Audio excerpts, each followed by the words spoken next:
Hello again. This is day 2 of the Grieg butterfly practice, where I am practicing with the camera on, just so that I can sort of capture some of my practice habits for those students who are interested. And in this video, I'm going to do a lot more practicing, a lot less narration. And so if you're wanting explanations as to why I'm doing every little thing or whatever, you should definitely check out the first video, because that's where I get into the theory of everything and why I'm doing it. So in this session, I'm going to start basically where I left off yesterday. Yesterday I worked on the first part of the butterfly and the second part, like right at the beginning of the B section. And then there's a little bit of a key change, and that's where I stopped. So I will admit that I have run through a little bit of this throughout the day earlier today, like earlier this morning, and then again a little while ago. And it's not really like dedicated practice that I was doing. I like to make trips to the piano to reinforce whatever it is that I'm mainly focused on. And so that lets me, well, first of all, that's really fun to me. And I really very much enjoy it, especially if I really like a piece. It sort of just kind of calls me back to the piano constantly. So I'll just run it really slowly and try to build my memory on it. That helps with memory a lot. Total time that I might have spent since the last video and today is still probably under like 10 minutes. It could be less than that. So that frees me up to have confidence picking up exactly where I left off last time. And then I might do a little bit of a review. So I'm going to do that. So I stopped here on this measure. Always get that rhythm wrong too. 3.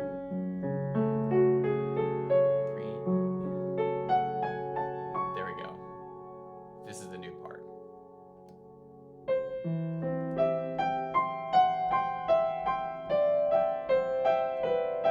want to make sure I get all the accidentals. And then, yeah.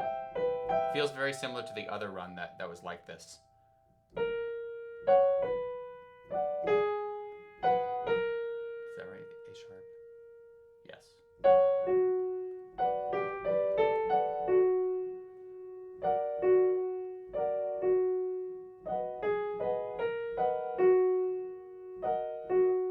Let me check that. That is an A sharp, D sharp, F sharp. Yep, that's right. And then it ends kind of similarly.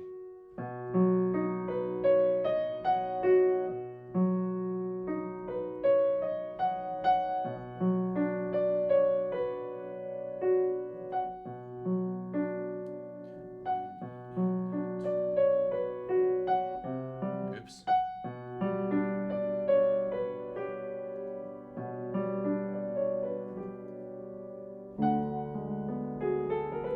Okay, so that looks like it's the first part again. So I'm just kind of laying it out. Let me review the left hand here. 2 E and a 3 E and a 4 E and a 2 E and a 3 E and a 4 E and a 1 E and a 2 E and a 3 E and a 4 E and a 1 E and a 2 E and a 3 E and a 4 E and a 1 E and some mistakes. I'll back up. 1 E and a 2 E and a 3 E and a 4 E and a 1 E and a 2 E and a 3 E and a 4 E and a 1 E and a 2 E and a 3 E and a 4 E and a 1 E and a 2 E and a 3 and 3 E and a 4 E and a, there we go. Let's see if I can test that. 1 E and a 2 E and a 3, 4. 1, 2, 3, 4. 1, 2, 3, 4. 1, 2, 3, 4. 1, 2, 3, 4. 1, 2, 3, 4. 1. That's coming together. Remind my right hand.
probably need to play this a little bit slower and a little bit more deliberately.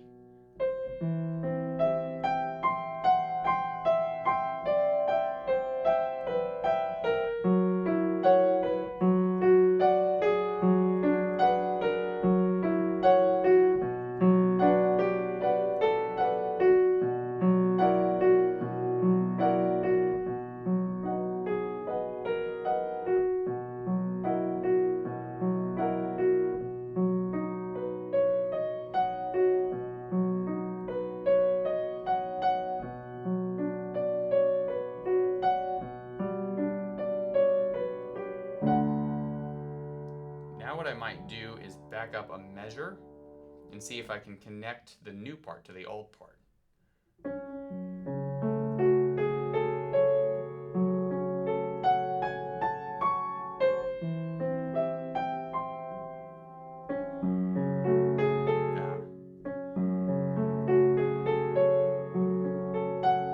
Am I doing that right? 1E and 2E and 3E and 4E and 1.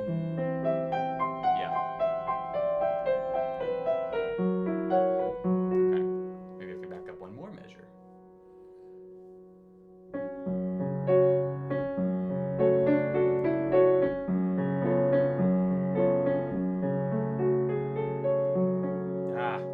Missed the rhythm though.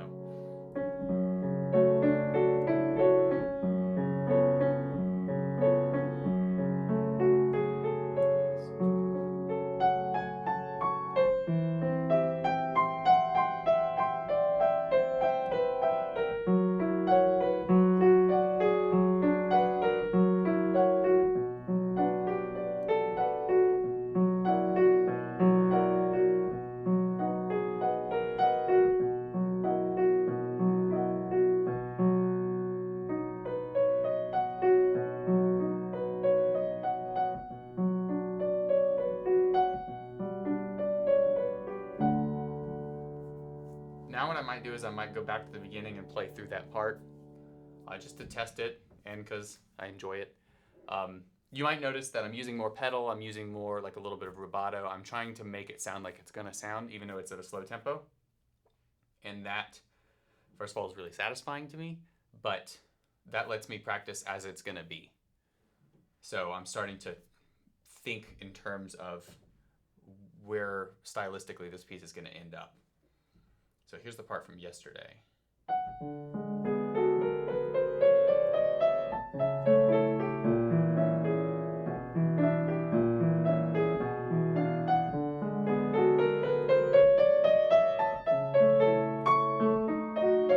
Oops.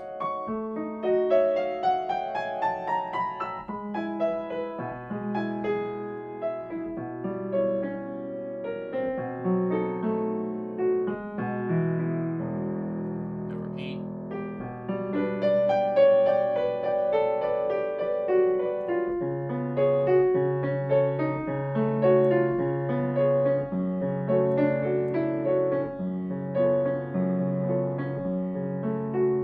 Try to be intentional here.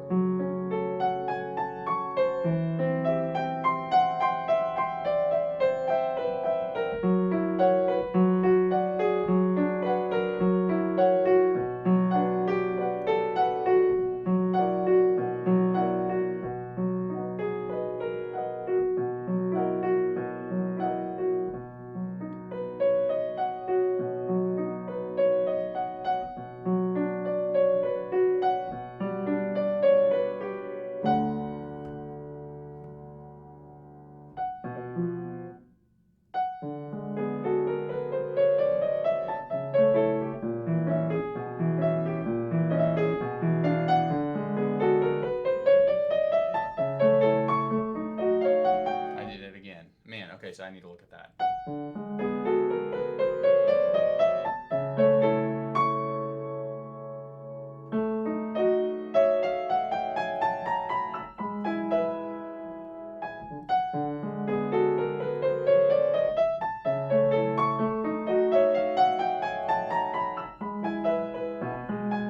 Oops.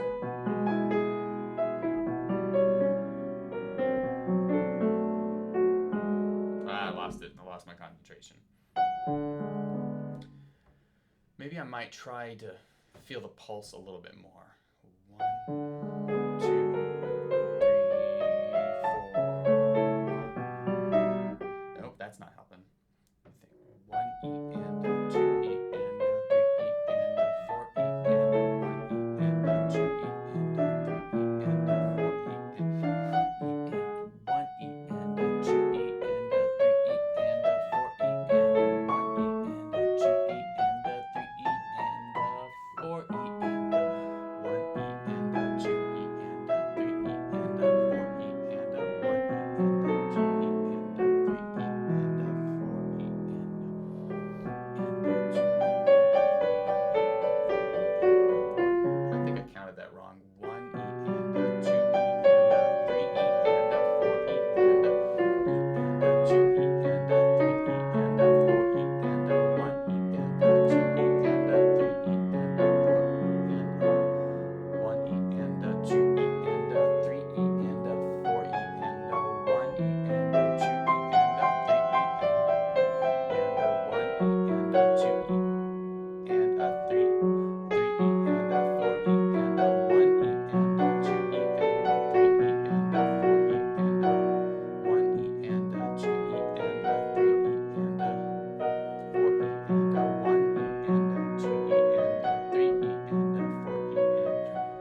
E and a 2 E and a 3 E and a 4 E and a 1.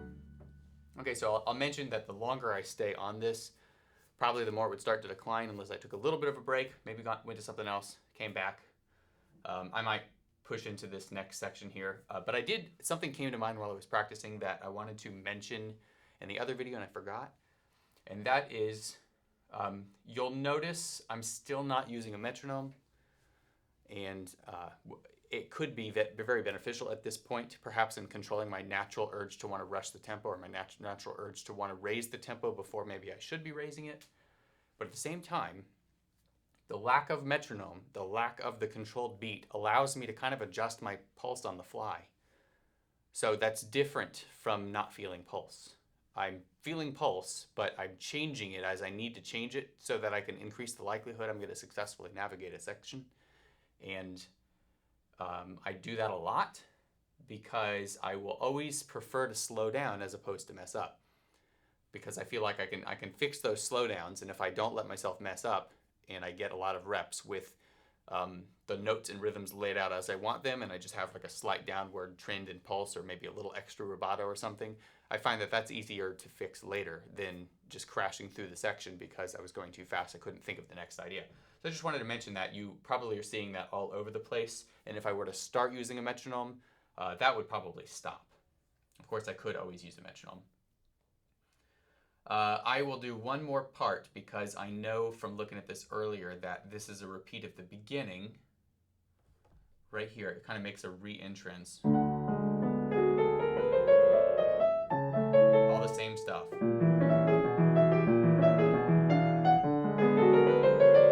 Let's see. And then here. And then here, this is new. All the same notes as earlier, but now it goes in a different key direction. Let's see.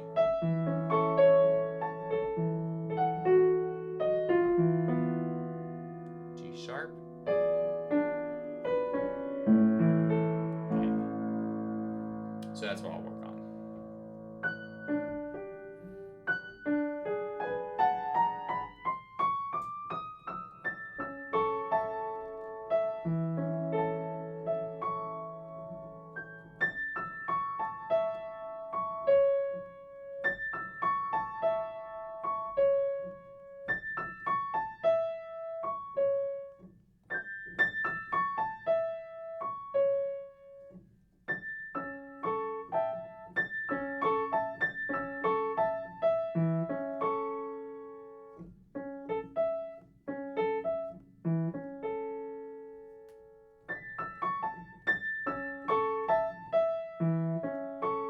So what I'm doing here is I noticed that there was a bit of a hesitation for me to think about what happens after this note right here.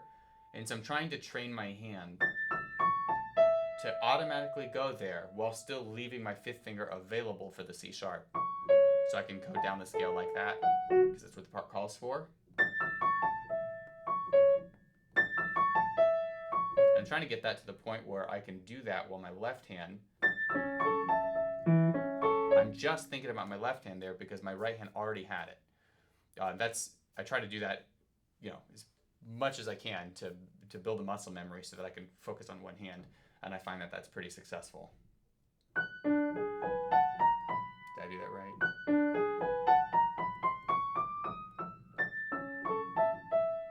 But I didn't think about the left hand. Okay, gotta think more ahead.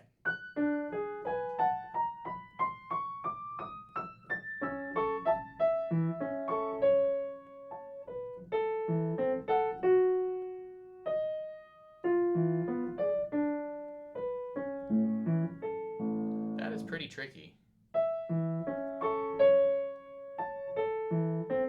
That needs to be an A too. Probably better with the pedal.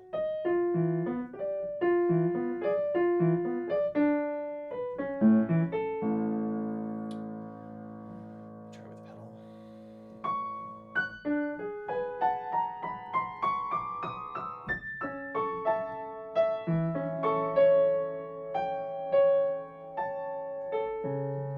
I lost it. I probably need to go right from here.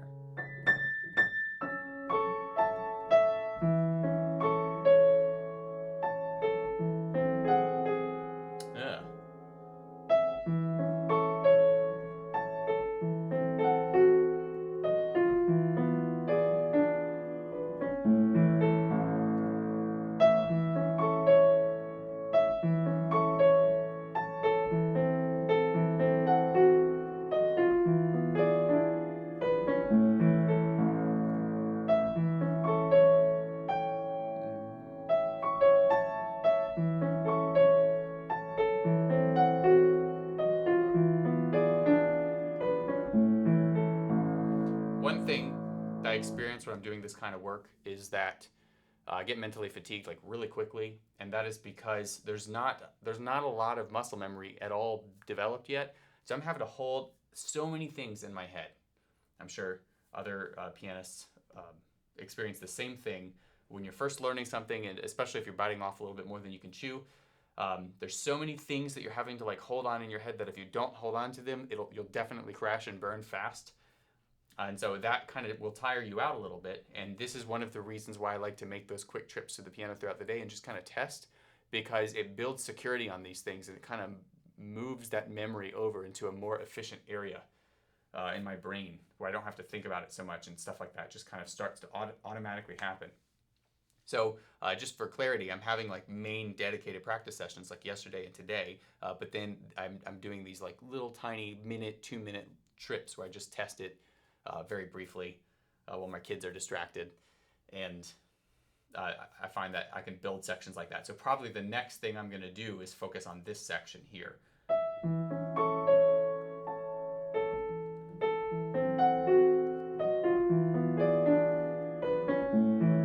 Because that is just tricky. That is tricky. What is that?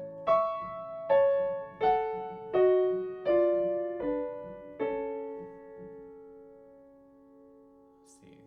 I could do that.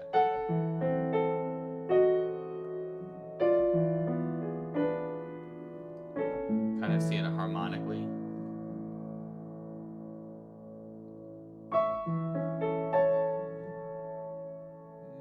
But I'm already forgetting.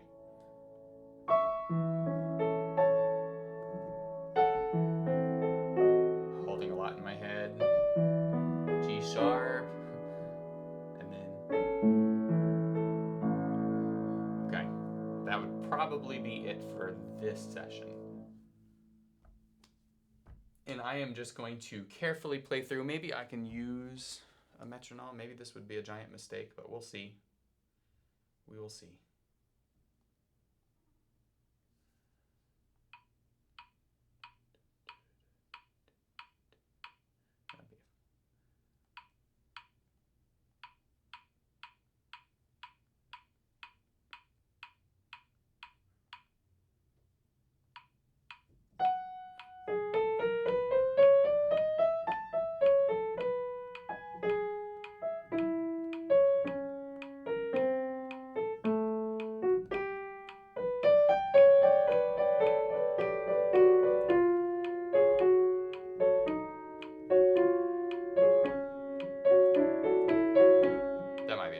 fast. I'll try 100. So this will be 50 equals the quarter note, basically, which is like half tempo.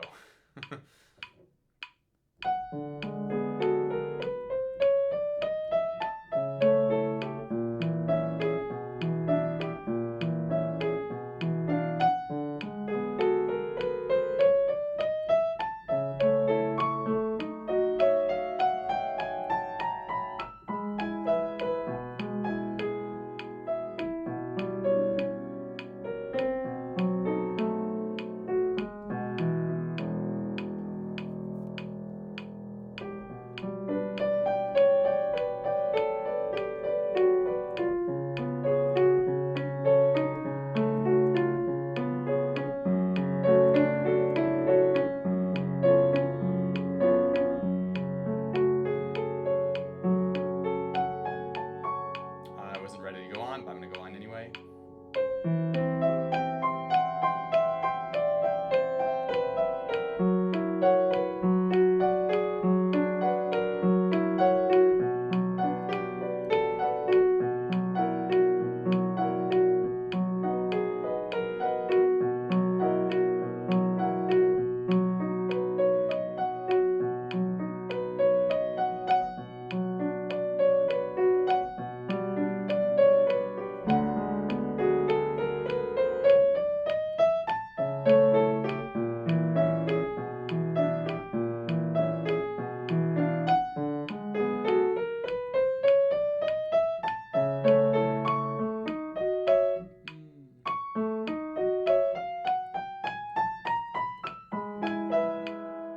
I have to stop here, but this is so fresh, I can't do it at this speed yet.